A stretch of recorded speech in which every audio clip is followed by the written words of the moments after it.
Well, I've been game collecting since I was like 6 or 7 years old. It started with my eldest sister passing down a NES.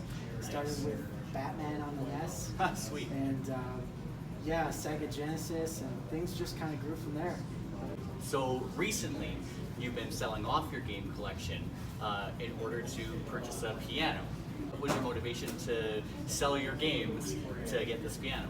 Well, I've been playing piano since I was 5 years old, and I've always wanted one of my own.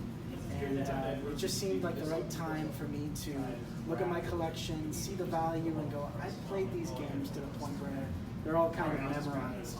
So I don't really need to have them around to keep the memories alive. So I am in a band called Vindictive Regeneration, and it's a digital band, so I'm working with a couple guys.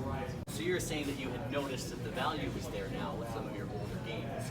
When did you start noticing that the retro game market became kind of a collector boom, and now there's a whole ton of us that are out there trying to relive our childhood?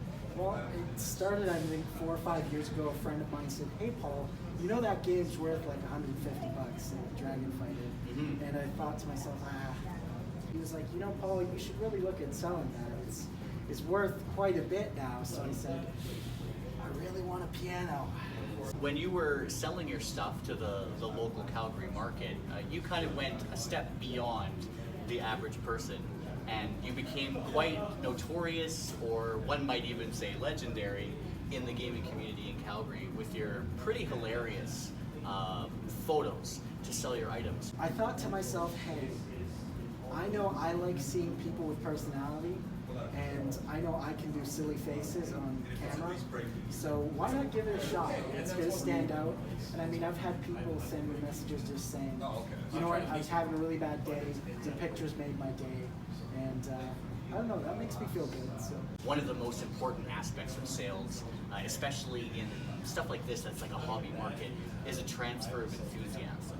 You know, if you're excited about what you have, the other person is going to be excited about it, especially if that like excitement is genuine. And I think that all of your hilarious photos, they show that you're genuinely excited about the item, you genuinely care about those things, and it looks like a lot of fun.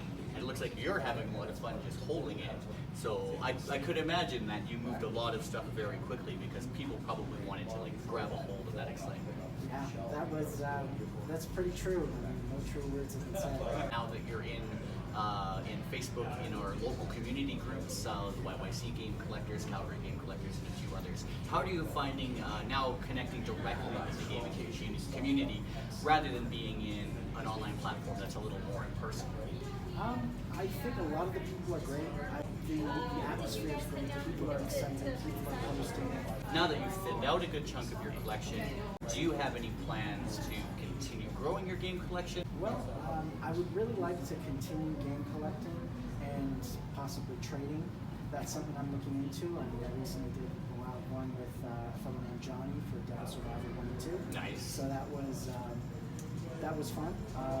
I don't know about getting a collection as large as I used to have, but there are definitely certain games that hold a special place in my heart. So. Well, I really appreciate you taking the time away from the camera to come sit in front of mine. It's been my pleasure. It's been awesome. Thanks very much. Thank you. Really appreciate it.